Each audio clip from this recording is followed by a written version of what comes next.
Assalamualaikum warahmatullahi wabarakatuh. Pada kesempatan kali ini saya akan menjelaskan mengenai koneksi antar materi, kesimpulan, dan refleksi modul 1.1. Sebelum saya mempelajari modul 1.1 mengenai pemikiran Ki Hajar Dewantoro, awalnya saya berpikir saya adalah seorang guru yang hebat, dikarenakan saya menggunakan metode-metode, model-model pembelajaran yang sesuai dengan zaman.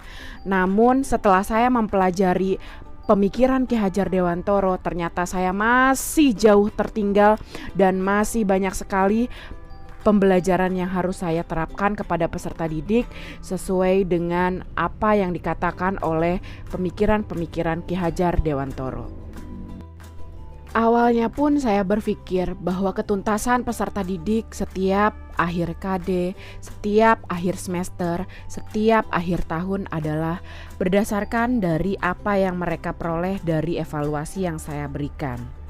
Setelah saya mempelajari pemikiran-pemikiran Ki Hajar Dewantoro, saya melakukan refleksi pada diri saya sendiri, bahwa saya masih dengan sangat cepat menjelaskan materi dengan tujuan seluruh materi tersampaikan kepada peserta didik, tanpa memikirkan kebahagiaan dari peserta didik.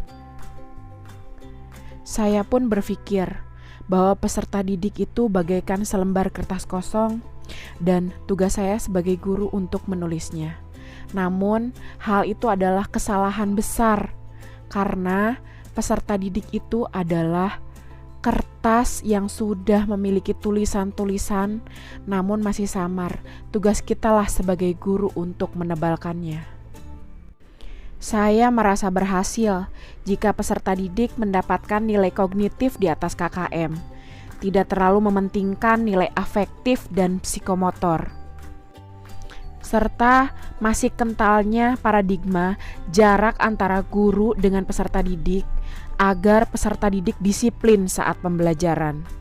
Hal-hal yang saya sebutkan tadi semuanya mengalami perubahan pemikiran atau perilaku setelah mempelajari modul 1.1 mengenai pemikiran Ki Hajar Dewantoro, bahwa pembelajaran seyogianya berpusat pada peserta didik.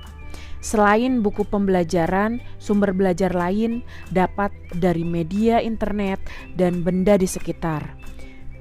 Pembelajaran harus lebih aktif, lalu pembelajaran sesuai dengan karakteristik peserta didik ataupun minat bakat peserta didik.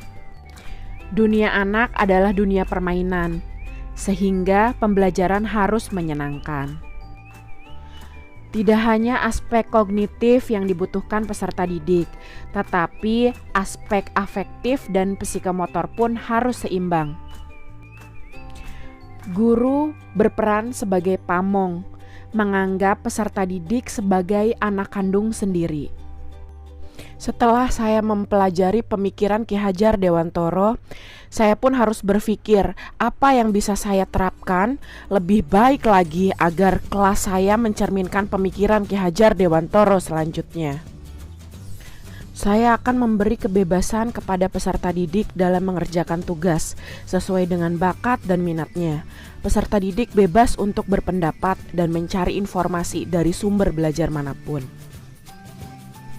Kemudian saya akan merancang pembelajaran yang menyenangkan, membuat peserta didik merasa nyaman belajar sehingga pembelajaran lebih mudah dipelajari. Penerapan kecakapan abad 21 untuk peserta didik diantaranya communication, critical thinking, creativity, dan collaboration. Dan melakukan tugas guru yang seutuhnya sebagai orang tua di sekolah, mengayomi peserta didik, mengajarkan budi pekerti, dan memberi kasih sayang. Semoga tidak hanya saya yang diberikan kesempatan untuk mengikuti pendidikan guru penggerak ini, dapat menerapkan pemikiran Ki Hajar Dewantoro di kelas. Namun saya harap seluruh guru di Indonesia, khususnya di SMA Negeri 1 Pangandaran, dapat menerapkan pemikiran Ki Hajar Dewantara di kelasnya agar menciptakan generasi hebat dan luar biasa di masa depan. Sekian koneksi antar materi, kesimpulan, dan refleksi modul 1.1. Terima kasih.